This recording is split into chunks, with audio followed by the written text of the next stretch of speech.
Last lecture में हमने ये देखा था, limit of a polynomial function is equal to the actual value of the polynomial at that particular point.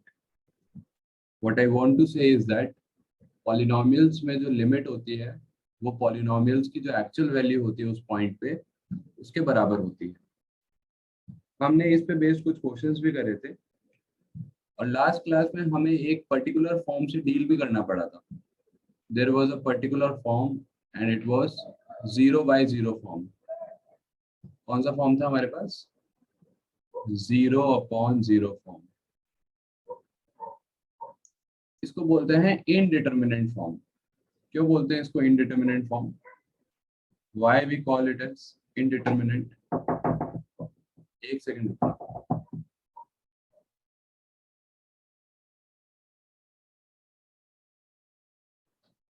The reason why we call it as indeterminate form is this, क्योंकि अगर आपका 2/0 या कोई भी नंबर हो 5/0, एनीथिंग अपॉन 0 जो होता है वो इनफाइनाइट होता है, सीधा वो इन्फिनिटी पे जाता है। इसके पीछे का लॉजिक क्या है? जैसे कि आपके पास एक नंबर है 2, अब 2/1 करोगे तो आंसर क्या आएगा? 2 आएगा। But if you divide 2 by 0.5, आप नंबर को छोटा कर रहे हो। अगर आप 2 को 0.5 से डिवाइड करोगे, what you will get? You will get 4। अगर आप 2 को 0.25 से डिवाइड करोगे तो आपको क्या मिलेगा? What you will get? The answer would be 8। इसी तरीके से अगर आप डिनोमिनेटर को छोटा करते जाओ, फॉर एग्जाम्पल 2 डिवाइडेड बाय 0.01, अगर आप 2 को 0.01 से डिवाइड करोगे तो आंसर आएगा 200। अगर आप 2 को 0 पॉइंट एंड स्मॉलर नंबर इससे डिवाइड करो तो आपका जो आंसर आएगा इट वुड बी 2 के आगे 6 जीरोस लग जाएंगे एंड सो ऑन चलता जाएगा। मैं आपको ये बताना चाहता हूँ, डिनोमिनेटर जितना ज्यादा छोटा होता जाएगा आपका जो नंबर है उतना ही बड़ा होता जाएगा। So when the denominator approaches 0, जब आपका डिनोमिनेटर 0 की तरफ जा रहा होता है तो आपका जो फ्रैक्शन की वैल्यू है वो इनफाइनाइट पे जा रही होती है। It becomes very very large. तो एनीथिंग अपॉन 0 जो होता है वो इनफाइनाइट होता है। और दूसरी तरफ 0/एनीथिंग, 0/2 0 होना चाहिए, 0/3 0 होता है, 0/4 0 होता है। दूसरी तरफ हमारा लॉजिक ये बोलता है। तो यहाँ पे न्यूमरेटर में 0 है, तो हमारा एक लॉजिक तो ये है, अगर न्यूमरेटर में 0 हो और डिनोमिनेटर में कुछ भी हो तो आंसर 0 आना चाहिए। और दूसरा लॉजिक ये कहता है कि डिनोमिनेटर में अगर 0 हो और न्यूमरेटर में कुछ भी हो तो आंसर इनफाइनाइट आना चाहिए। तो मतलब ये एक तरीके से कॉन्ट्राडिक्शन से आ गया ना आपके पास। आपका एक मन तो ये बोलता है कि आंसर 0 होना चाहिए, दूसरा मन आपका ये बोलता है कि आंसर इनफाइनाइट होना चाहिए। आप कोई एक डिसीजन नहीं ले पा रहे कि आंसर 0 आएगा या इनफाइनाइट आएगा। So that's why we call this form as indeterminate form. हम इस पर्टिकुलर फॉर्म को क्या बोलेंगे? Indeterminate form. इसका मतलब ये नहीं है कि इसकी वैल्यू एग्जिस्ट नहीं करती। इनडिटरमिनेंट का मतलब ये नहीं होता। इसका मतलब सिर्फ इतना सा है, अभी हम इसकी वैल्यू नहीं निकाल पा रहे, हम डिटरमाइन नहीं कर पा रहे कि इसकी वैल्यू क्या है। अब इनडिटरमिनेंट फॉर्म को सॉल्व करने के कई सारे तरीके होते हैं, कई सारे मेथड्स होते हैं। आप उन मेथड्स को अप्लाई करके सॉल्व कर सकते हो। फैक्टराइजेशन करके न्यूमरेटर डिनोमिनेटर में कुछ कैंसिल हो रहा हो तो उसको कैंसिल कर दो। ये सारी चीजें हमने कल देखी थी। आज अपन क्या नया करने वाले हैं? What we are going to do new? Let's begin. तो देखिए ध्यान से, today we are going to discuss some particular indeterminate form। कुछ पर्टिकुलर इनडिटरमिनेट फॉर्म्स को अब आप डिस्कस करने वाले हो कि अगर इस तरीके की इनडिटरमिनेट फॉर्म हो तो हमें क्या करना चाहिए, किसी और पर्टिकुलर काइंड की इनडिटरमिनेट फॉर्म हो तो हमें क्या करना चाहिए। So let's begin the discussion. देखिए, मैं एक पर्टिकुलर काइंड ऑफ लिमिट की बात कर रहा हूँ। I am talking about the limit x tends to a x raised to the power n, x raised to the power n minus a raised to the power n upon x minus a. मैं इस particular indeterminate form की बात कर रहा हूं। अगर आप यहाँ पे डायरेक्टली अगर आप लिमिट अप्लाई करें न्यूमरेटर में तो क्या आएगा, a की पावर n माइनस a की पावर n अपॉन डिनोमिनेटर में अगर अप्लाई करें तो a माइनस ए की पावर n माइनस a की power n 0 upon a minus a 0। तो यहाँ पे ये इनडिटरमिनेट फॉर्म आ गया। तो अगर आपके पास इस तरीके की फॉर्म होती है, limit x tends to a, x की पावर n माइनस a की power n upon x minus a, तो इस तरीके की फॉर्म्स में आप डायरेक्टली लिमिट अप्लाई नहीं कर सकते। Why? Because if you are applying the limit directly then you are getting a indeterminate form, आपके पास एक इनडिटरमिनेट फॉर्म आ रहा है।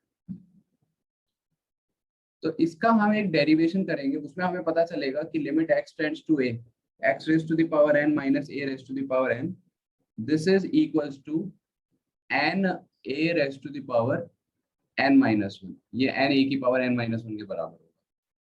ये आपकी एक तरीके से आइडेंटिटी है जिसका हम यूज करेंगे, बट हम इसको डायरेक्टली मगअप नहीं करेंगे, मैं आपको रटवाऊंगा नहीं, इसका हम डेरिवेशन करेंगे। आप लोग पॉलिनोमियल्स का डिवीजन तो जानते ही हैं, you know how to divide the polynomials. जैसे अगर आपके पास लिखा हुआ हो x की पावर 4 माइनस a और आपको इसको डिवाइड करना हो x माइनस ए से, तो डिवाइड करना तो आपको आता ही है। कैसे करते हैं? फर्स्ट टर्म में फर्स्ट टर्म का डिवाइड लगाएंगे, तो यहाँ पे आएगा एक्स क्यूब, फिर मल्टीप्लाई करेंगे तो आएगा x की पावर 4 माइनस ए एक्स क्यूब, फिर यहाँ पे साइन चेंज होते हैं, माइनस प्लस, इस तरीके से आपके पास आएगा ए एक्स क्यूब माइनस ए। फिर आप फर्स्ट टर्म में वापस फर्स्ट टर्म का डिवाइड लगाओगे तो आएगा ए एक्स स्क्वायर, तो आपके पास आएगा a x cube minus a square x square, and इस तरीके से चलता रहेगा। You know how to divide polynomials with polynomials. Am I right? पता है आपको ये कैसे किया जाता है? यस भैया। ओके, सो आपको मैं एक चीज और ऑब्जर्व करवाना चाहता हूँ। I want to make you observe one more thing, वो ये है, जैसे कि अगर आपके पास लिखा हो x square minus 4 square, x square minus 4 square, और अगर आप इसको x माइनस 4 से डिवाइड करना चाहते हो तो ये जो है परफेक्टली डिवाइड हो जाएगा। मतलब परफेक्टली डिवाइड होने का मतलब है कि रिमाइंडर जो है वो 0 आएगा। क्यों आएगा रिमाइंडर 0? जैसे कि अगर आप 6 को 2 से डिवाइड करते हो तो आंसर आता है 3, और अगर आप डिवीजन करोगे तो रिमाइंडर 0 आएगा, क्योंकि 6 को अपन ऐसे लिख सकते हैं 2 इंटू 3 डिवाइडेड बाई 2, तो 2 से 2 कैंसिल होगा, आपका आंसर आएगा 3। इसी तरीके से जैसे एक्स स्क्वायर माइनस 4 स्क्वायर है, हम इसको लिख सकते हैं x minus 4 x plus 4 upon x minus 4। तो ये परफेक्टली डिवाइड होके आपका जो क्वोशंट आएगा वो आएगा एक्स प्लस 4। इवन अगर यहाँ पे x की कोई भी पावर होती, यहाँ पे होता है x की पावर 7 माइनस 4 की पावर 7 अपॉन x माइनस 4, तब भी ये परफेक्टली डिवाइड होता और आपका जो रिमाइंडर है वो 0 आता। हाँ, ये बात अलग है, आपको x की पावर 7 माइनस 4 की पावर 7 की आइडेंटिटी आती नहीं है, बट आती नहीं है इसका मतलब ये नहीं है कि एग्जिस्ट नहीं करती। तो इस तरीके की जो भी फॉर्म्स होती हैं आपके पास, x की पावर n माइनस a की power n upon x minus a, इनमें अगर आप डिवीजन करते हो तो परफेक्टली डिवाइड हो जाता है, आपका जो रिमाइंडर है वो 0 आएगा। ऑलराइट, क्लियर है? Is it fine? यस भैया। Okay, based on these observations let us move forward. अब आप लिमिट की तो अभी बात मत करो, आप तो सिर्फ अभी इसकी बात करो, ये जो ब्रैकेट के अंदर मैंने लिखा है ना, let us talk about this. आपके पास है x की पावर n माइनस a की power n upon x minus a। हम इनका डिवाइड करते हैं और डिवाइड करने पे ऑब्जर्व करेंगे आखिर आता क्या है। तो देखिए x की पावर n माइनस a की power n divided by x minus a। अगर आप फर्स्ट टर्म में फर्स्ट टर्म का डिवाइड करोगे, what you will gate? You will get x raised to the power n minus 1 multiplication पे आपको मिलेगा x की power n minus a x की power n minus 1। Sign change negative positive, first term से first term cancel हो गई, तो आपके पास क्या आएगा, a x की power n minus 1 minus a की power n। Am I right? कोई दिक्कत हो तो पूछो। Is there any doubt? No. वापस से आप फर्स्ट टर्म में फर्स्ट टर्म का डिवाइड करोगे। अगर आप फर्स्ट टर्म में फर्स्ट टर्म का डिवाइड करेंगे, you will get a x raise to the power n minus 2, और यहाँ पे आपके पास ऑन मल्टीप्लीकेशन क्या मिलेगा, a x raise to the power n minus 1 minus a square x की power n minus 2। Sign change करोगे negative positive, तो ये कैंसिल हो गया। क्या आएगा आपके पास, you will get a square x की power n minus 2 minus a की पावर n, राइट?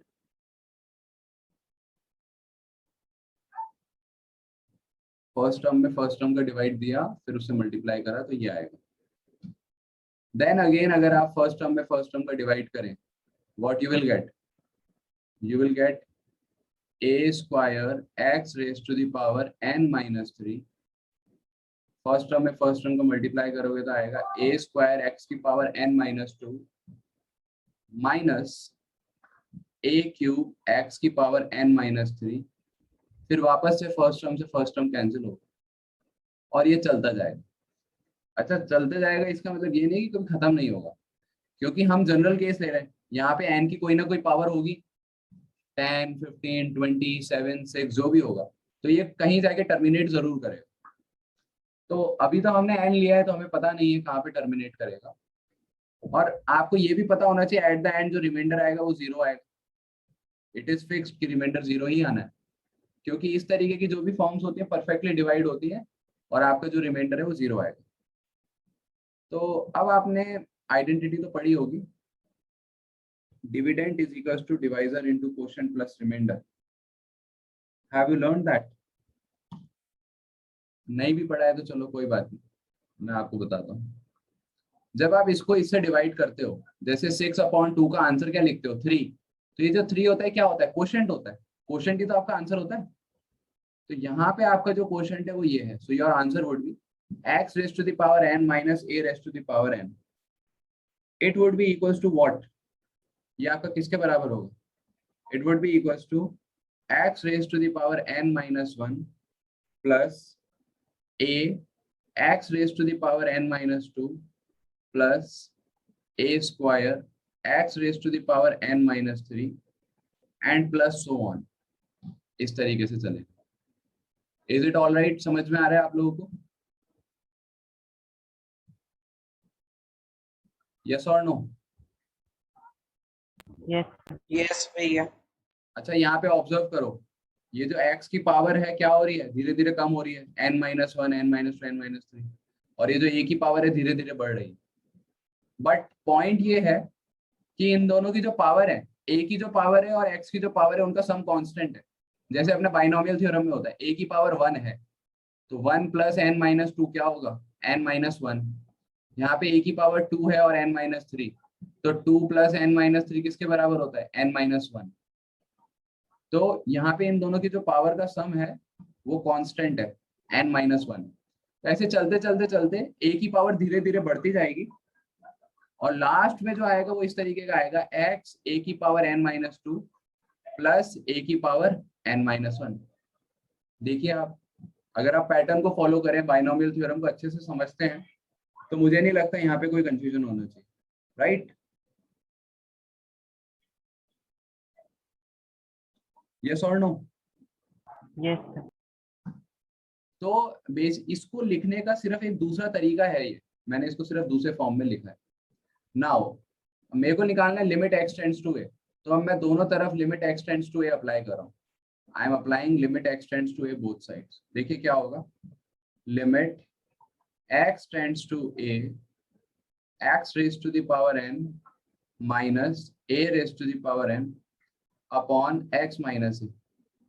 यहाँ पर भी आप लिमिट अप्लाई करोगे तो आएगा limit x tends to a x की power n minus 1 plus a x की power n minus 2 plus a x की power n minus 3 plus so on, क्या आएगा, a की power n minus 1।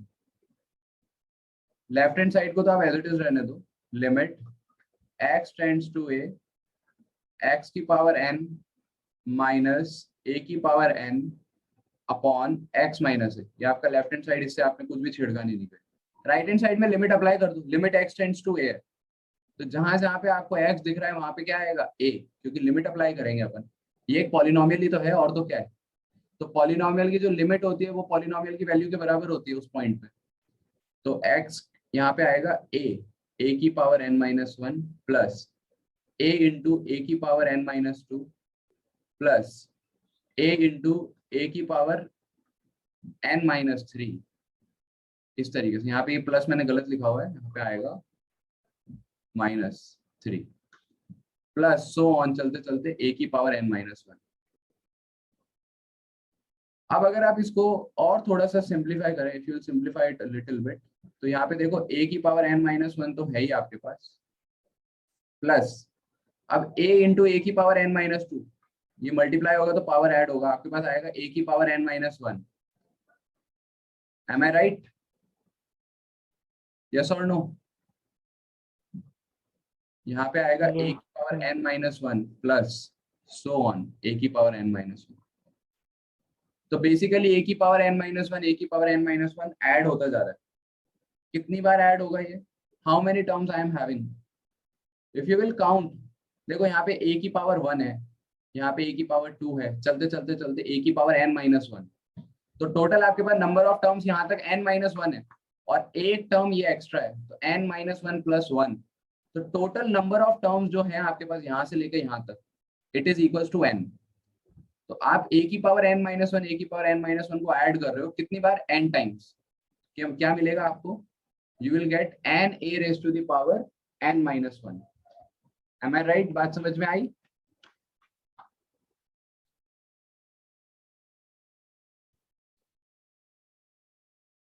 Is it okay? Yes, sir. Okay, Yes, भैया. so this completes the proof of this identity. Now based on the previous identity अपन कुछ questions करते हैं ताकि हमारा जो कंसेप्ट है वो क्लियर हो सके। देखिए एग्जांपल नंबर 3 है आपकी बुक का, limit x tends to 1,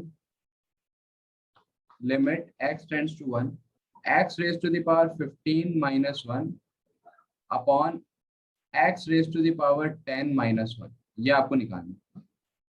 so how you will find out, it is very easy. देखिए इसको हमें पहले तो आइडेंटिटी की फॉर्म में लिखना पड़ेगा। आपकी जो आइडेंटिटी है वो क्या है, limit x tends to a x raise to the power n minus a raise to the power n upon x minus a, this is equals to n a raise to the power n minus 1, right, ऐसा ही है। तो आपके पास आएगा limit x tends to 1, इसको अपन कैसे लिख सकते हैं, it can be written like x की power 15 minus 1 divided by x की पावर 10 माइनस 1। अपन इसको इस तरीके से लिख सकते हैं, अपॉन का मतलब डिवाइड होता है। इसमें थोड़ा और मॉडिफिकेशन करके आप इसको लिख सकते हो, limit x tends to 1 x raise to the power 15 minus 1 divided by x minus 1 divided by x raise to the power 10 minus 1 upon x minus 1। देखिए जब डिवाइड चेंज होता है मल्टीप्लाई में तो ये वाली टर्म रेसिप्रोकल होती है। अगर आप इसको रेसिप्रोकल करोगे तो x माइनस 1 से x माइनस 1 कैंसिल हो जाएगा, वापस से आपके पास ऊपर वाली फॉर्म बन जाएगी। चेक करो, हमने कुछ भी गलत नहीं किया है, सिर्फ एक दूसरे तरीके से लिख रहे हैं हम, क्योंकि हम आइडेंटिटी अप्लाई करना चाहते हैं, राइट। आपके पास आएगा limit x tends to 1 x की power 15 minus 1 upon x minus 1 divided by limit x tends to 1 x की power 10 minus 1 upon x minus 1। ये आपने इसको लिख दिया। अब यहाँ पे ये जो लिखा हुआ है इसको कंपेयर करिए आप किससे, इससे। So you will observe that कि आपका जो n है, अच्छा 1 को तो अपन 1 की पावर 15 लिख सकते हैं, कोई दिक्कत नहीं है। यहाँ पे भी 1 को 1 की पावर 10 लिख सकते हैं, देयर इज नो प्रॉब्लम। तो अगर आप ऑब्जर्व करोगे तो ये पूरा बिल्कुल सेम है, सिर्फ n की जगह क्या लिखा हुआ है, 15 लिखा हुआ है, और आपका जो a है उसकी जगह 1 है। ये किसके बराबर होता है, this is equal to n a raise to the power n minus 1। तो इसकी जो वैल्यू आएगी n क्या है आपका 15, a raise to the power 1 की पावर n माइनस 1, 15 माइनस 1 क्या होता है 14 डिवाइडेड बाय। इसी तरीके से यहाँ पे जब आप आइडेंटिटी लगाओगे what you will get n a raise to the power a क्या है 1 raise to the power n minus 1 that is 9। So 15 into 1 की पावर 14 होता है 15 divided by 10 that is equals to 3/2। So जो आपका आंसर आएगा it would B 3/2। अगर आप यहाँ पे डायरेक्टली लिमिट अप्लाई कर देते तो आपका इनडिटरमिनेट फॉर्म बनता है 0/0। तो इस आइडेंटिटी की हेल्प से इस तरीके की लिमिट्स को आप बड़ी आसानी से जल्दी से कैलकुलेट करके आंसर बता सकते हैं। Got it?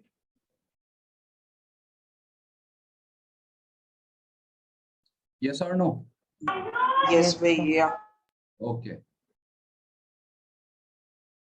इसके बाद आपके पास एग्जाम्पल नंबर 3 का सेकंड पार्ट है।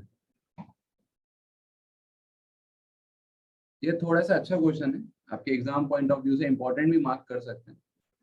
आपके पास है limit x tends to 0 square root of 1 plus x minus 1 upon x। अब यहाँ पे अगर आप इधर लिमिट अप्लाई करोगे, अपनी लिमिट अप्लाई करने से ऊपर क्या बनता है, square root of 1 minus 1 upon 0, under root 1 minus 1 होता है 0 अपॉन 0, इनडिटरमिनेट फॉर्म बन रही है। तो अब हम इसको कुछ ऐसी फॉर्म में कन्वर्ट करना चाहते हैं जिससे आइडेंटिटी लग जाए। इसके लिए अपन सब्स्टिट्यूशन यूज करेंगे। यहाँ पे आप सब्स्टिट्यूट करोगे put y is equals to 1 plus x. आप y की जगह क्या पुट कर दोगे, 1 प्लस एक्स पुट कर दोगे। तो जब आप ये सब्स्टिट्यूशन करोगे तो ये जो है आपका, जिसको मैं ब्रैकेट के अंदर लिख रहा हूँ, वो क्या बनेगा, ब्रैकेट के अंदर वाली जो टर्म है वो बनेगी square root of y minus 1 upon, जब आपने y की जगह 1 प्लस एक्स पुट करा है तो x की जगह क्या आएगा, x की जगह आएगा y माइनस 1, ये बनेगा y minus 1। Am I right? कोई दिक्कत? Is there any problem? No, sir. Okay. अब देखो यहाँ पे आपका है लिमिट x टेंड्स टू 0, यहाँ पे टर्म्स जो थी वो भी x की थी। अब यहाँ पे हमारे पास जो टर्म्स है वो किसकी है, y की है, तो जो लिमिट अप्लाई होगी वो भी y की होगी।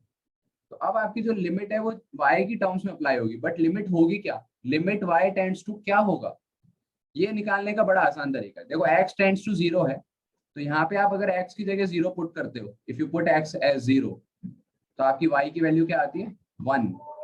सो लिमिट यहाँ पे क्या होगी, y tends to 1। So basically ऊपर वाला जो आपका लिमिट का क्वेश्चन है वो इसमें ट्रांसफॉर्म हो गया। We have transform this question substitution से। ओके, ये सब्स्टिट्यूशन आप बचपन में भी करते आए हो, जैसे इक्वेशन होती थी ना 2 upon x plus 3 upon y is equal to 4, करते थे ना, put 1 upon x is equal to u, 1 upon y is equal to v. Have you done it?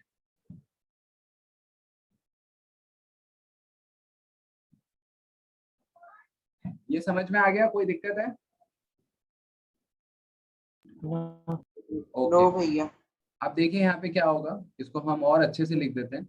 Limit y tends to 1, आपके पास आएगा y की पावर 1/2 माइनस 1 अपॉन, यहाँ पे 1 की पावर 1/2 लिख सकते हैं अपन, 1 को कुछ भी लिख सकते हैं, 1 की power anything is 1 upon y minus 1। अब अगर आप ध्यान से ऑब्जर्व करो तो यहाँ पे एक आइडेंटिटी अप्लाई हो रही है, क्या, limit x tends to a, x की पावर n माइनस a की power n upon x minus a, this is equal to n a raise to the power n minus 1। याद है आपको, ये है ना? तो यहाँ पे अगर आप कंपेयर करोगे तो यहाँ पे n की जगह क्या लिखा हुआ है 1/2 और a की जगह है 1/, n की जगह है 1/2 और a की जगह है 1, तो यहाँ पे आएगा 1/2 a की पावर मतलब 1 की पावर 1/2 माइनस 1। 1 की पावर कुछ भी हो 1 ही होता है, so ultimately your answer would be 1/2। तो ये जो आपकी लिमिट है it would be equal to 1/2। Got it? So there are some questions in exercise 13.1 which are related to the identity which we have studied today. उसमें सबसे पहले आपके पास क्वेश्चन नंबर 6 है, limit x tends to 0 x plus 1 raise to the power 5 minus 1 upon x। इस question को करने की कोशिश करिए आप अभी। Let's see who can do it. After solving it, you will get the answer as 5. इसके बाद जो आपका क्वेश्चन नंबर 10 है वो भी बिल्कुल इसी तरीके का है। इसमें आपको निकालना है limit z tends to 1 z की पावर 1/3 माइनस 1 अपॉन z की पावर 1/6 माइनस 1। इसमें मैं आपको हिंट दे देता हूँ, यहाँ पे जो सब्स्टिट्यूशन होगा वो होगा put x is equal to z की पावर 1/6। x मान लो, y मान लो, जो मन करे, ये सब्स्टिट्यूशन होगा। इसके बाद आपका आंसर आ जाएगा। क्वेश्चन नंबर 10 है limit z tends to 1 z raise to the power 1/3 minus 1 upon z raise to the power 1/6 minus 1। हमें इसकी वैल्यू निकालनी है, राइट? ऐसा ही है। Yes, sir. मैंने आपको इसमें हिंट दिया है put x is equal to z raise to the power 1/6। अगर आप ध्यान से देखो, अगर आप x स्क्वायर करो, x स्क्वायर किसके बराबर आएगा? z की पावर 1/3। तो ये जो आपका लिमिट है ये ट्रांसफॉर्म हो जाएगा किस में? z की पावर 1/3 की जगह लिखोगे x square minus 1 upon z की पावर 1/6 को तो x माना है, x माइनस 1। तो लिमिट क्या हो गया यहाँ पे? लिमिट यहाँ पे तो z टेंड्स टू 1 था, अगर आप z 1 लोगे तो x की वैल्यू भी 1 आएगी। तो लिमिट क्या आएगा? x टेंड्स टू 1, क्योंकि z 1 लोगे तो 1 की पावर 1/6 1 होता है, तो x की वैल्यू 1 आएगी। अब ये उसमें ट्रांसफॉर्म हो गया जो फॉर्म आप जानते हो, x की पावर n माइनस a की पावर n, यहाँ पे स्क्वायर लगा सकते हो।